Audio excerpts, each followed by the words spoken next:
मालिक कहाँ है? Excuse me.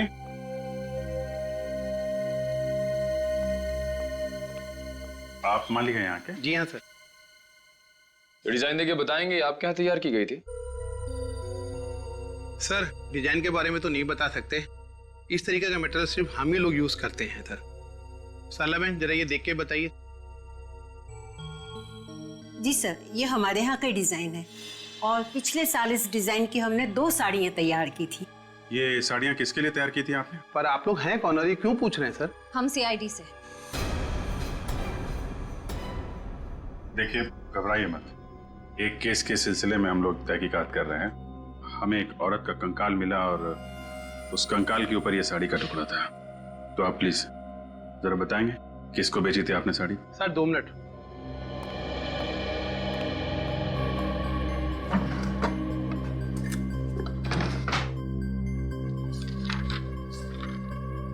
सर ये 2 लोग हैं, एक जिग्नेश भाई हैं। ये बहुत बड़े बिजनेसमैन हैं सर। इन्होंने ये साड़ी अपनी पत्नी के लिए 1 जनवरी 2012 में बनवाई थी। और दूसरा? दूसरी है तानिया जी, ये मुंबई से हैं।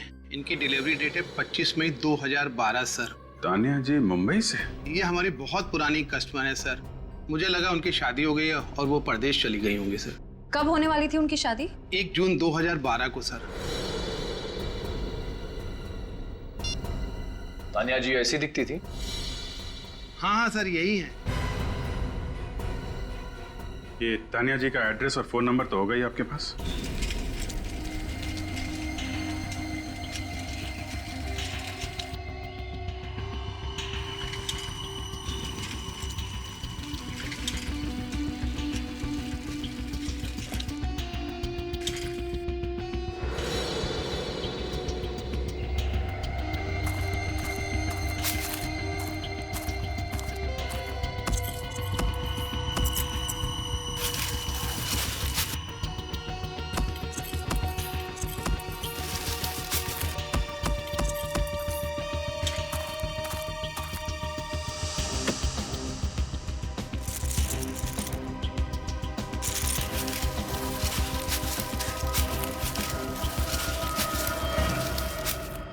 दैनिक साहब,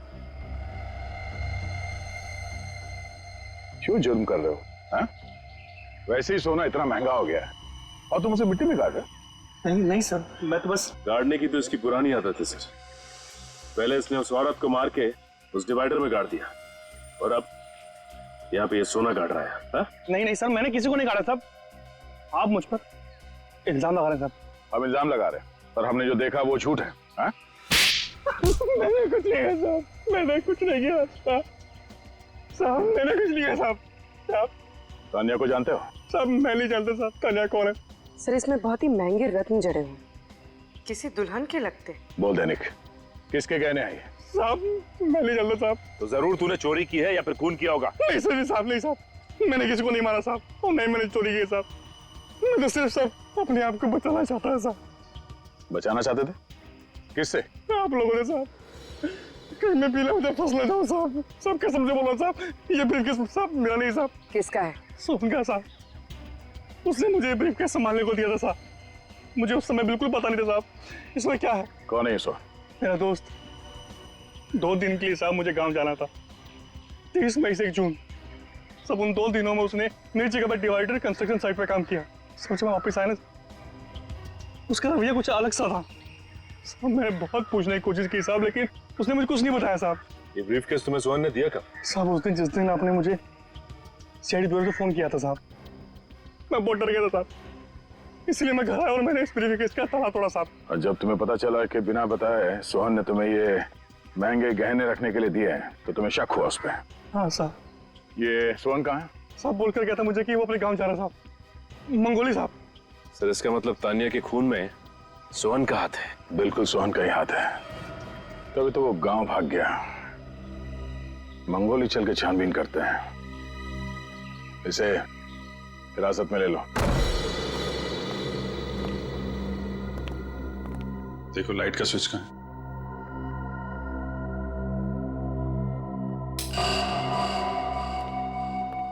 घर तो बहुत अच्छी तरीके से सजा के रखा है, जैसे शादी ब्याह में सजाते हैं,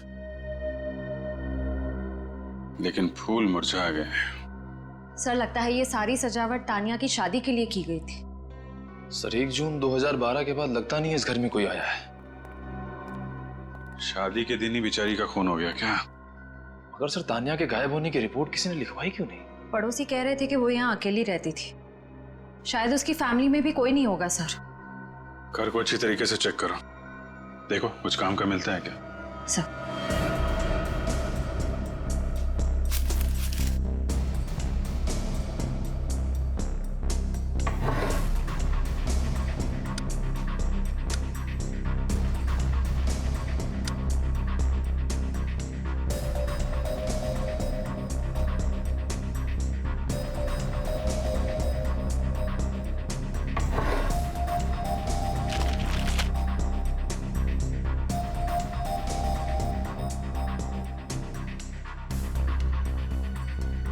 तान्या,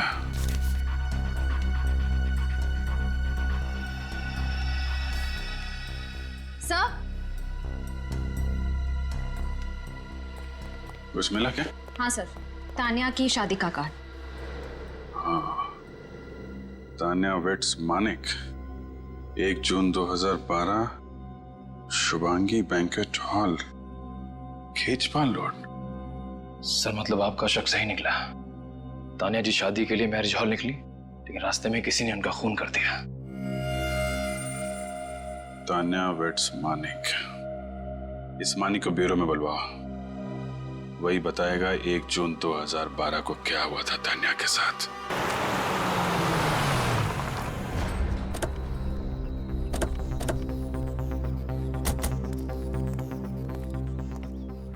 सुनो भाई साहब, आजब, ये सोहन कहाँ रहता है? कौन सोहन? अरे वही सोहन जो 2 दिन पहले ही मुंबई से यहाँ पे आया है। अच्छा अच्छा, वो सोहन साहब, लगता है आप लोगों को पता नहीं। क्या? वो जब से मुंबई से आया बीमार पड़ा है। कौन है उसके साथ? वो उसकी बहन कीर्ति रहती है, वही उसकी देखभाल करती है। कहाँ रहते हैं लोग? जी कहिए, किससे मिलना है आपको? आप कीर्ति हैं, सोहन की बहन? जी। हम लोग सीआईडी से सोहन से मिलना चाहते हैं। सीआईडी?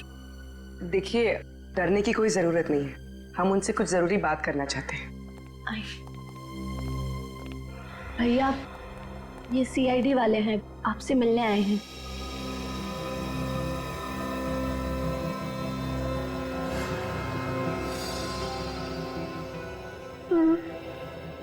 आप लोग भैया से क्या पूछना चाहते हैं?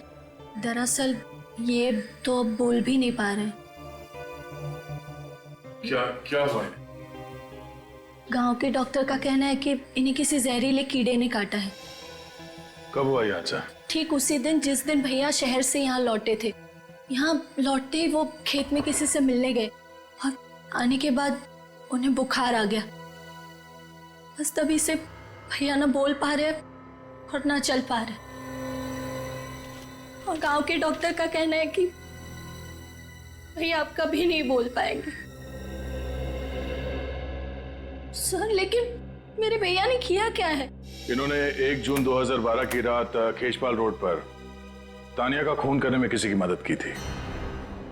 कभी किसी आदमी के बारे में बताया इन्होंने आपको? नहीं सर, इन्होंने कुछ नहीं बताया। बस इनके चेहरे पर एक अजीब सा डर लगा रहता था।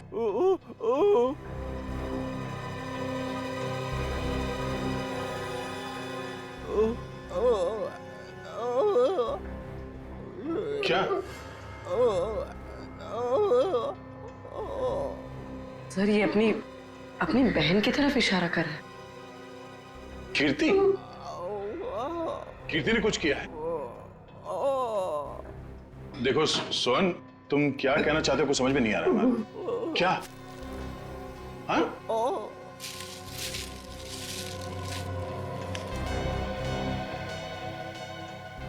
खून?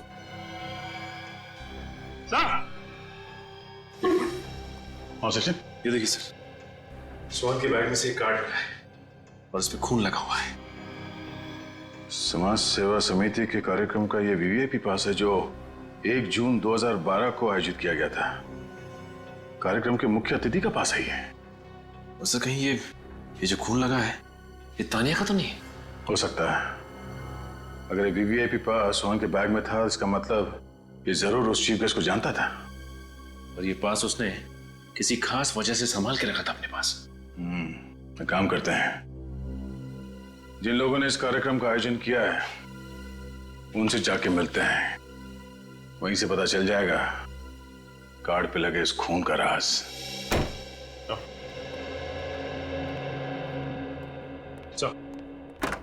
ये रहा मानिक। हाँ मानिक, मानिक ये फोटो देखो, क्या पहचानते हो इसे? ये तो तानिया सर, इससे मेरी शादी होने वाली थी सर। हाँ, तानिया ही है। मेरा मतलब है तानिया ही थी। जहां पर तुम्हारी शादी होने वाली थी बस बिल्कुल वहीं से कुछ ही दूरी पर हमें तानिया का ये कंकाल मिला। क्या? ये नहीं हो सकता सर। ऐसा हुआ है मानिक जी, किसी ने तानिया को शादी के जोड़े में ही मार दिया और फिर उसे जमीन में गाड़ दिया। किसने मारा मेरी तानिया को? शायद आपने।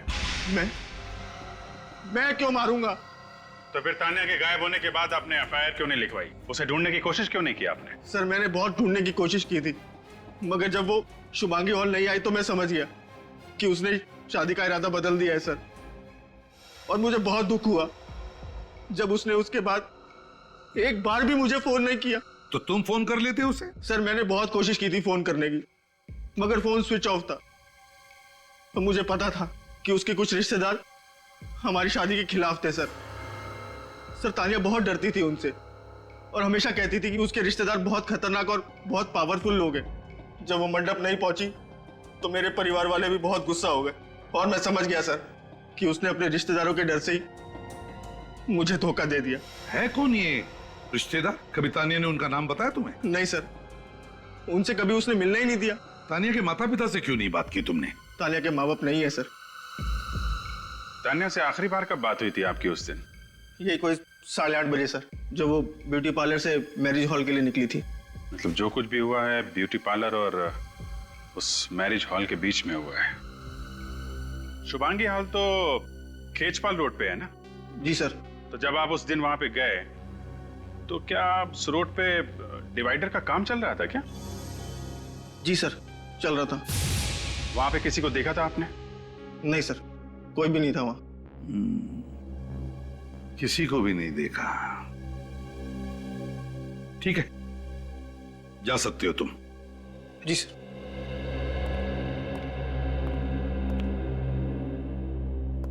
रिश्तेदार है कौन ये तानिया का रिश्तेदार जिससे तानिया इतना डरती थी? सर हो सकता है इसके भाई बहन, क्योंकि माँ बाप की तो मौत हो चुकी थी। सर सोहन हमें तानिया के खूनी के बारे में कुछ बताने की कोशिश कर रहा था। वो बार बार अपना अंगूठा दिखा रहा था और अपनी बहन कीर्ति की ओर इशारा कर रहा था। पता लगाओ इस तानिया का कोई भाई है क्या?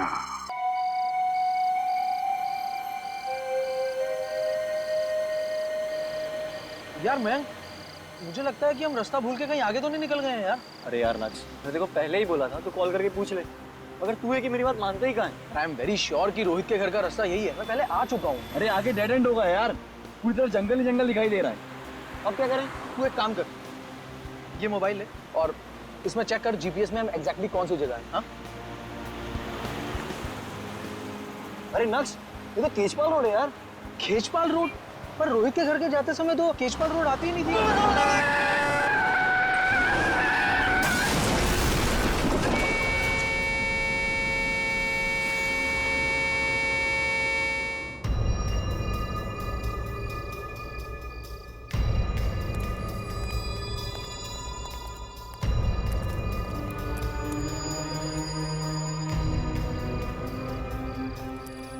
XZ001278 काले रंग की गाड़ी है जो पूरी तरह से डैमेज हो चुकी है। लगता है किसी बड़ी गाड़ी ने टक्कर मारी है। दोनों लड़के काफी जख्मी हो चुके हैं, बचने की कोई उम्मीद नहीं है। हम इन्हें हॉस्पिटल ले जाने की कोशिश कर रहे हैं। गाड़ी तो करके ले जाओ।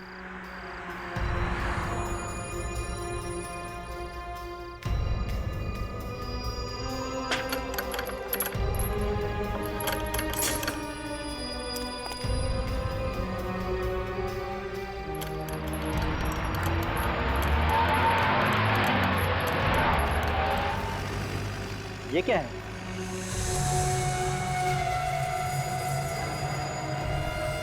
नहीं, ये तो किसी का कंकाल है। इसका मतलब इस डिवाइडर के अंदर किसी की लाश दफनाई गई है।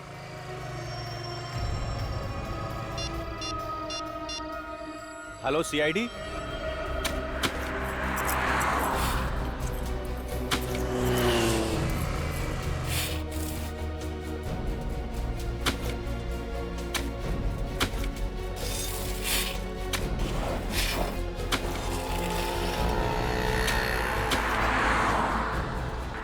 किसी ने सोचा भी नहीं होगा कि यहाँ पर एक एक्सीडेंट होगा और इस डिवाइडर से कंकाल बाहर निकलेगा।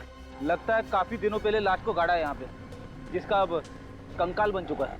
सर, खूनी ने लाश को इस जगह ठिकाने लगाने का सोचा कैसे? उसने सोचा होगा कि कोई ये डिवाइडर तोड़ेगा नहीं और किसी को ये कंकाल मिलेगा नहीं। एक काम करो, आप लोग आ जाओ, आ जाओ।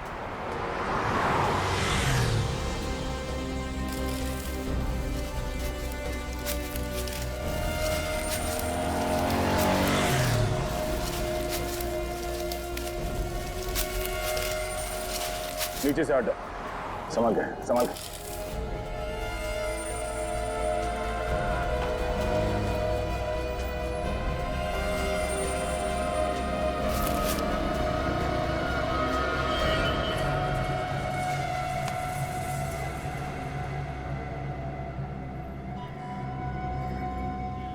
कंकाल किसी औरत की लगती है। और ये जो कपड़ा है ये भी किसी औरत के साड़ी या दुपट्टे का लगता है। सर, ये कंकाल किस औरत का है और इसे मारा किसने, कैसे पता चलेगा? रेडी, चेहरे की हड्डियां सही सलामत है, चेहरा फिर से बनाया जा सकता है। पता चल जाएगा कि औरत कौन थी और किसने मारा इसे। सर, खूनी ने इतने ओपन एरिया में इस लाश को मार के गाड़ दिया, तो किसी ने देखा क्यों नहीं? ये डिवाइडर जिसने बनाया है उस कॉन्ट्रैक्टर या बिल्डर के बारे में पता करते हैं। वही बताएगा कि ये लाश किसने गाड़ी है यहाँ पे। अरे जल्दी करो भाई, 2 मिनट के काम को 2 घंटा तुम लोग लगा देते हो।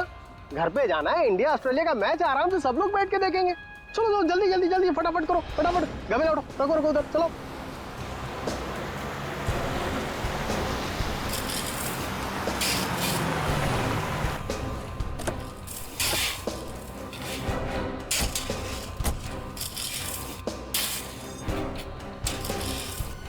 सुनो, ओ भाई साहब, मालिक कौन है यहाँ पे?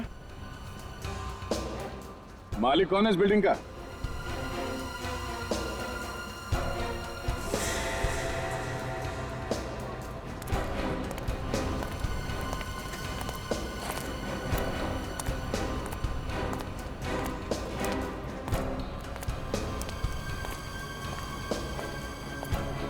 फाइव स्क्वायर कंस्ट्रक्शन कंपनी का मालिक कौन है? जी मैं हूं, बोलिए। केजपाल रोड पे जो डिवाइडर बना है वो आप ही ने बनाया? जी हाँ, लेकिन आप लोग है कौन और इतने सारे सवाल क्यों पूछ रहे हो? सीआईडी? देखिए सर, हमने कोई गलती नहीं की है। इनफैक्ट डिवाइडर बनाने के लिए जो मटेरियल यूज किया है वो भी A1 क्वालिटी का है। सच कह रहा हूँ, हमने कोई लापरवाही नहीं की है। कोई लापरवाही नहीं की आपने? एक औरत की लाश गाड़ी है डिवाइडर के अंदर आपने। औरत की लाश?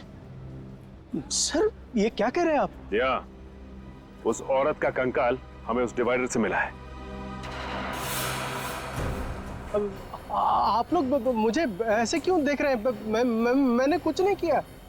ये कौन? ये कॉन्ट्रैक्टर है। डिवाइडर बनाने का कॉन्ट्रैक्ट मैंने इन्हीं को दिया था। देखिए, मैंने किसी को नहीं मारा, मैंने कुछ नहीं किया। डिवाइडर कब बना था?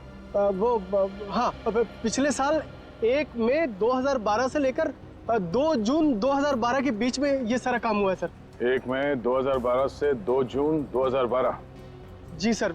सर देखिए, साइट पर तो हमेशा काम चलता रहता है, वहाँ पे सारे मजदूर रहते हैं। सर मैंने ऐसा कुछ किया होता तो मजदूरों को तो पता होता ना सर। सर हो सकता है मजदूरों को कुछ मालूम है इसके बारे में। डिवाइडर पे जितने मजदूर काम कर रहे थे उन सबके नाम और पते चाहिए हमें, हम उनसे मिलना चाहेंगे।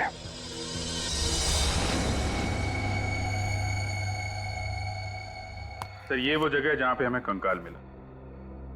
ऐसा लगता है कि खूनी ने उसे मारा कहीं और है और लाश को ठिकाने लगाने के लिए वहां पे ले आया। और डिवाइडर के नीचे गाड़ दिया। हाँ?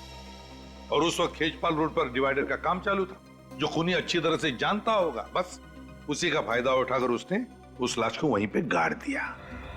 और सर ये काम एक आदमी का तो हो नहीं सकता, और भी लोग शामिल होंगे इसमें। हाँ हो सकता है, लेकिन इतना सब कुछ हुआ, किसी ने देखा कैसे नहीं?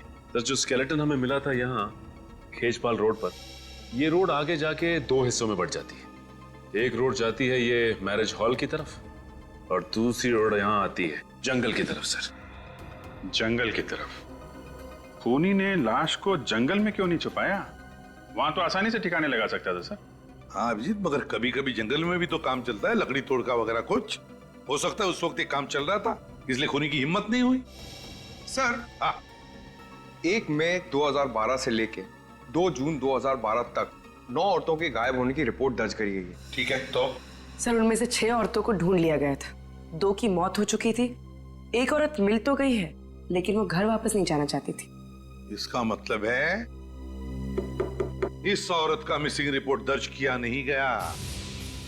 क्यों नहीं किया गया? सर हो सकता है इसके परिवार में कोई हो ही ना। हो सकता है सचिन, हो सकता है, लेकिन और भी तो कुछ वजह हो सकती है। एक काम करते हैं, फॉरेस्ट डिपार्टमेंट से पता लगाओ 1 मई 2012 और 2 जून 2012 के बीच क्या जंगल में कुछ काम चल रहा था क्या? और फिर ये कॉन्ट्रैक्टर्स वसंत और भुवन, इन्होंने जो डिवाइडर पर काम करने वाले मजदूरों के नाम दिए ना, उन सभी मजदूरों को ब्यूरो में बुला लेते हैं।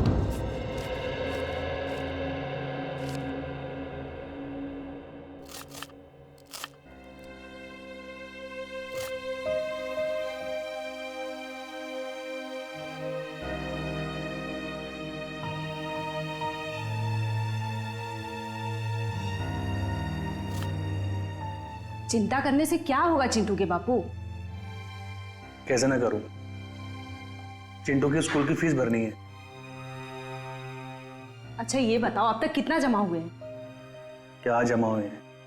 सिर्फ 1500 रुपये बचा पाया हूं मैं। अगर गांव पैसे नहीं भेजे ना तो माँ बाबूजी को बहुत परेशानी हो जाएगी। अब चिंता मत करो, जितना है जैसा है उसी में हम सब मिल बांट के गुजारा कर लेंगे।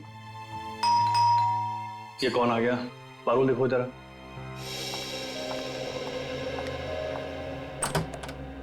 भाभी नमस्ते। नमस्ते, आइए। जी भाभी। अरे सोहन, क्या चल रहा है यार? बढ़िया भाई, दैनिक मेरा एक छोटा सा काम करेगा। देख मना मत करना यार, मैं तेरा एहसान ना जिंदगी भर नहीं भूलूंगा। अरे भाई घबराया क्यों है? क्या बात है? पारुल जरा देखो चिंटू को। बैठ पहले। देख बैठने का टाइम नहीं है, मैं ना कुछ दिनों के लिए, मतलब कुछ सप्ताह के लिए घर जा रहा हूँ। तो ये मेरा ब्रीफकेस कुछ दिनों के लिए अपने घर संभाल के रख लेगा? भाई रख लूंगा, पर इसमें है क्या? घरेलू सामान है यार। कहीं फंसवाने का सामान तो नहीं है? कैसी बात कर रहा है यार, तू मेरा दोस्त है, तुझे मुझ पे भरोसा नहीं? अरे नहीं यार, मुझे तुझ पर पूरा भरोसा है, पर तू देख किसी मुसीबत में तो नहीं तू? नहीं भाई, ऐसी कोई बात नहीं है, बस तू इसे रख ले, मैं जैसे ही लौट के आऊंगा तुझे फोन करूंगा। ठीक है भाई, अब मैं चलता हूँ। ठीक है, ध्यान से आना।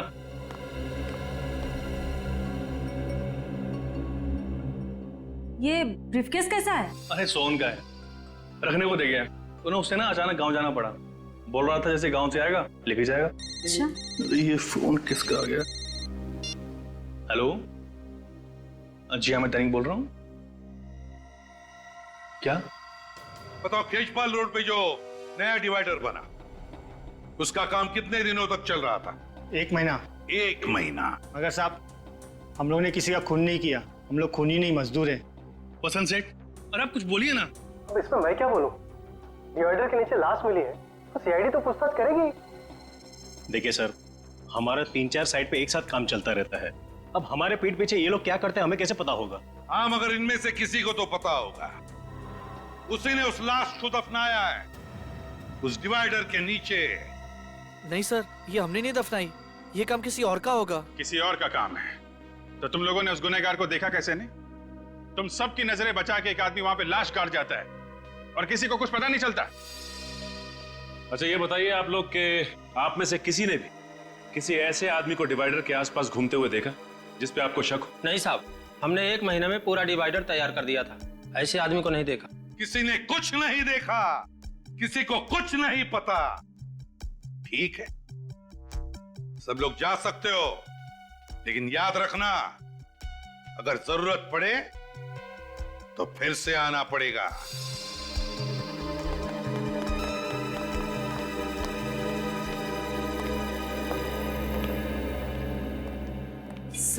सर, आपने इन लोग को जाने क्यों दिया?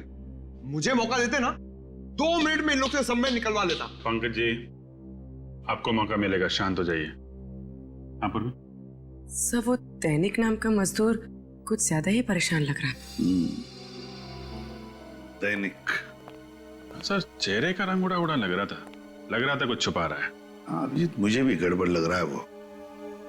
इन सभी लोगों पर नजर रखो, ये कॉन्ट्रैक्टर्स भी और मजदूर भी, और खास करके वो दैनिक।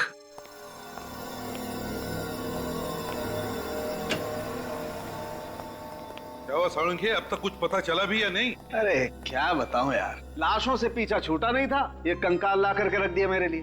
दिमाग घूम गया मेरा यार। अरे डॉक्टर साहब, तो थोड़ा आराम कर लीजिए, क्यों इतना जोर डालने दिमाग के ऊपर? डॉक्टर तारिका है ना, वो कर लेंगी। क्यों तारिका जी?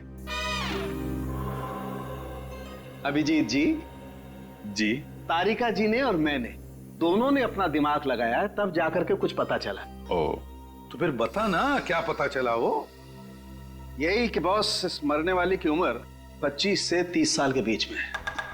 25 से 30 साल के बीच में?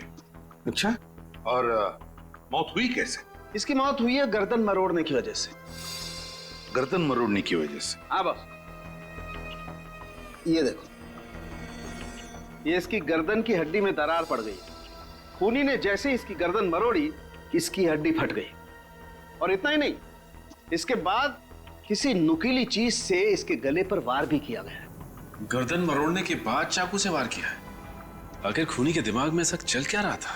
हो सकता है खूनी चाहता हो कि जिंदा ना बचे, इसलिए एक बार फिर से वार किया होगा। एक बार नहीं बॉस, खूनी ने बार बार इसके गले पर वार किया है और फिर इसका गला भी काटा है।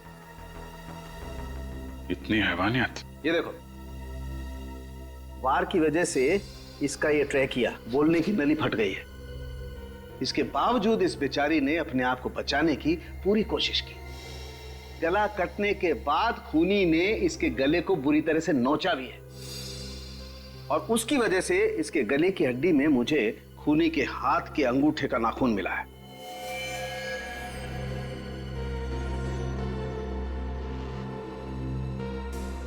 तो फिर अभिजीत, शायद खूनी के हाथ के अंगूठे में नाखून ही ना हो। डॉक्टर साहब, नाखून आदमी का है कि औरत का? डीएनए टेस्ट किया, पता चला कि ये आदमी का नाखून।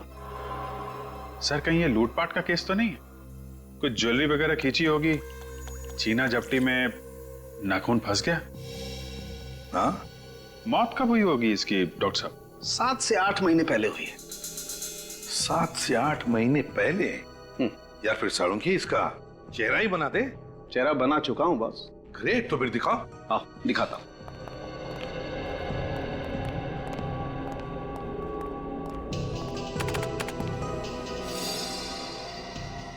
सर,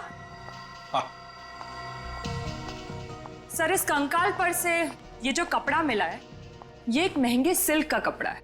ये देखिए। महंगा सिल्क? जी सर, पटोला सिल्क। और इस पर जो कढ़ाई की गई है, वो मशीन से नहीं बल्कि हाथ से की गई है। अच्छा सर, पटोला सिल्क पे हाथ से कढ़ाई का काम, ये तो ज्यादातर गुजरात के पाटन जिले में होता है। तो एक काम करो अभिजीत, गुजरात के पाटन में जाओ, पता लगाओ कि कढ़ाई का काम किस कारखाने में हुआ है, और वहीं पर इस लड़की का फोटो भी दिखाओ। शायद उस लड़की के बारे में कुछ पता चल जाए।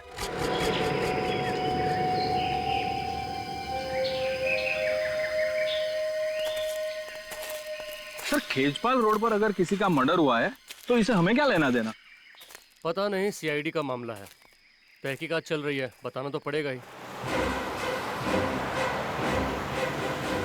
1 मई 2012 से लेकर 2 जून 2012 तक के सारे रिपोर्ट्स रेडी हैं? जी सर, रेडी है। Very good.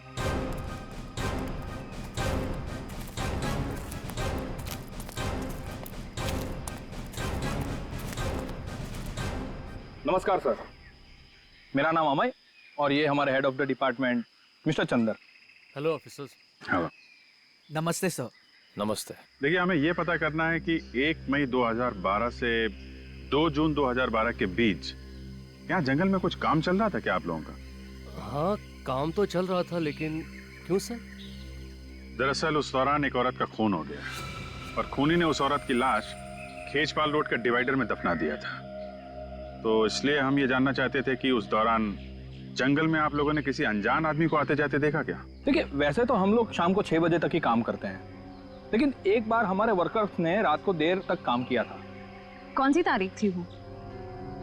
शायद 1 जून थी और उस रात हम लोग सारे पेड़ों की मार्किंग कर रहे थे। उस रात आपने किसी ऐसे आदमी को देखा हो यहाँ पे घूमते फिरते जिस पे आपको शक हो?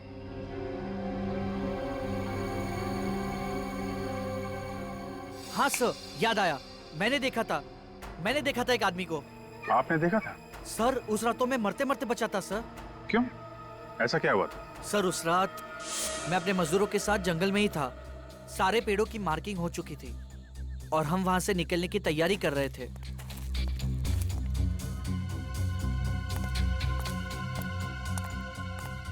अचानक एक तेज गाड़ी आई और उसने मुझे टक्कर मारी।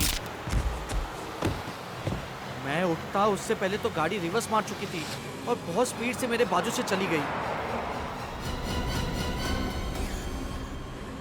और वो अपनी गाड़ी लेके भाग गया। कितने बजे की बात है ये? लगभग 9 साढ़े 9 बजे होंगे। मतलब वो खूनी ही था, यहाँ पे लाश ठिकाने लगाने आया था, जंगल में काम चलता देख वापस भाग गया और खेजपाल रोड के डिवाइडर में लाश गाड़ दी। ये डिवाइडर वाले मजदूर कुछ छुपा रहे हैं।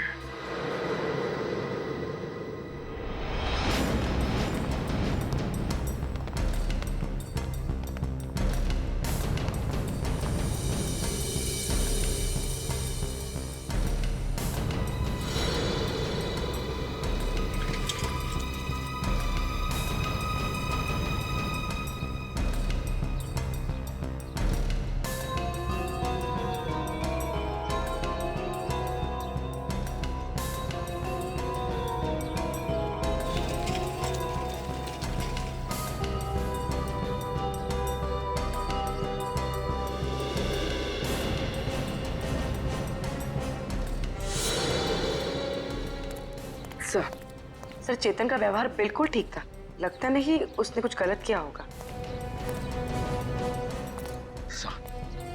यहाँ भी सब ठीक है। सारे मजदूरों के व्यवहार में कोई फर्क नहीं पड़ा। हाँ सर, जिस तरह से वो पहले काम पे जाते थे अभी भी बिल्कुल उसी तरह से काम पे जा रहे हैं। देख के नहीं लगता कि किसी बात को लेकर परेशान है।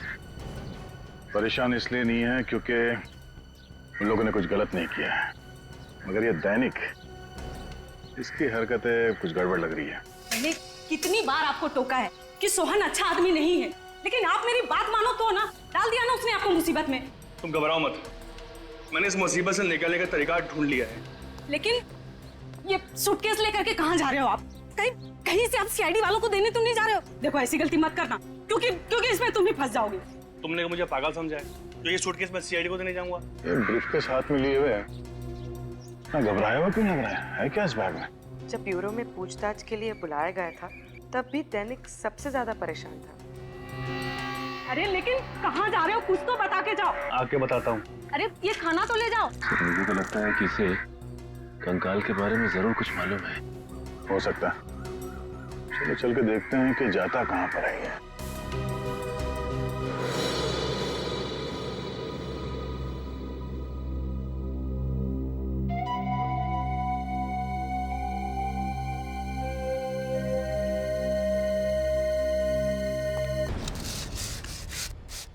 चल जल्दी कर चल। अरे तू अंदर क्या कर रहा है?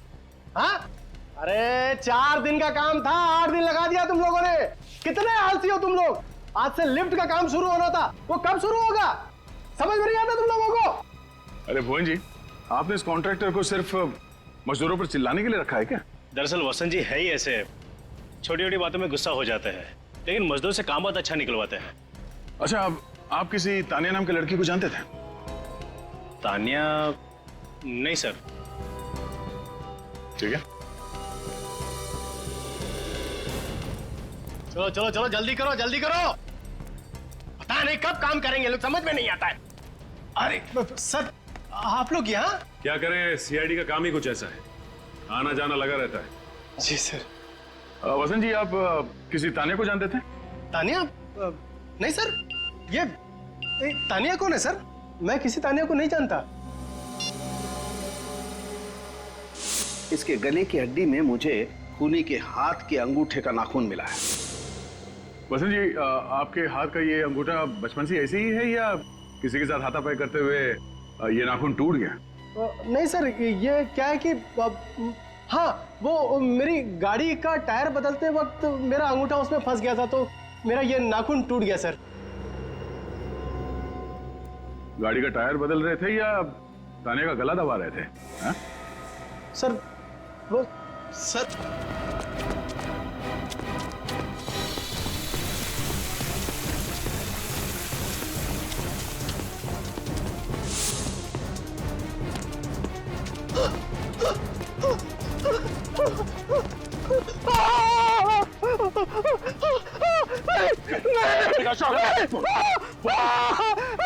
देखूंगा ऊपर से फिर क्यों मारा तानिया को? सर मुझे कुछ नहीं मालूम सर, मैं कुछ नहीं जानता सर। इसने क्या नहीं सर। हाँ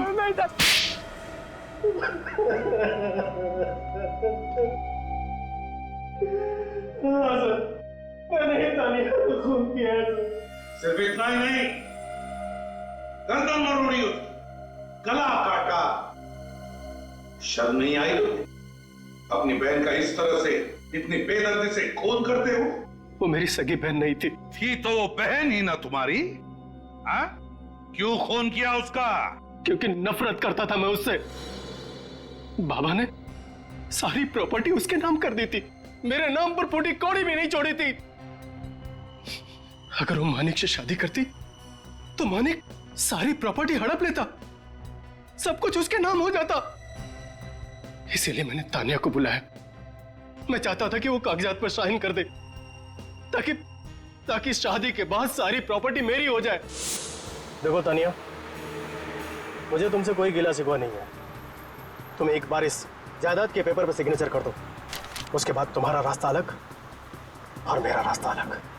ये क्या बसंत भैया, मुझे लगा कि आप अपनी सारी कड़वाहट भूलकर अपनी सौतेली बहन से एक नया रिश्ता जोड़ना चाहते हैं, और आप मेरी शादी के दिन इन पेपर्स पे साइन करवाना चाहते हो। मैं अपनी जायदाद आपके नाम कभी नहीं करूंगी। गाड़ी रोकिए। यह गाड़ी तो तभी रुकेगी जब तुम इस पेपर पर सिग्नेचर करोगे। आज तक मैं चुप रही, यहाँ तक कि मैंने मानिक को भी कभी नहीं बताया कि मेरा एक सौतेला भाई है जो सिर्फ पैसों से प्यार करता है, मुझसे नहीं। लेकिन अब मैं सबको आपकी असलियत बता दूंगी। मैंने कहा गाड़ी रोकी अभी, वरना मैं जोर से चिल्लाऊंगी। गाड़ी रोकी भैया, कोई है, बचाओ भैया, बचाओ।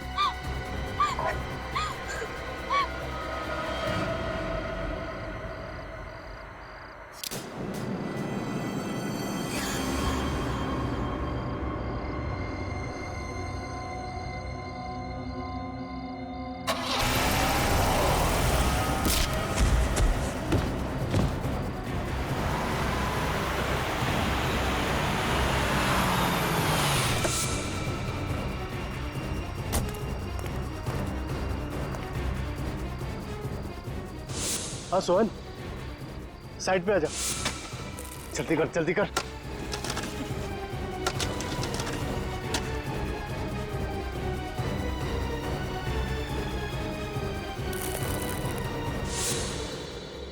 लेकिन तुमने सपने में भी नहीं सोचा होगा कि उस रास्ते पे एक दिन एक्सीडेंट होगा, डिवाइडर टूटेगा और तुम्हारा गुनाह सामने आ जाएगा। क्यों हमला किया सोहन पे तुमने? क्योंकि एक वही था जो मेरा राज जानता था। फिर भी पकड़े तो तुम गए ही, हैं? पकड़े तो गए। क्या लगता है तुम्हें, जिस जायदाद के लिए तुमने अपनी बहन का इतनी बेरहमी से खून किया, क्या वो जायदाद तुम्हें मिल जाएगी? नहीं, अदालत तुम्हें फांसी ही देगी, फांसी।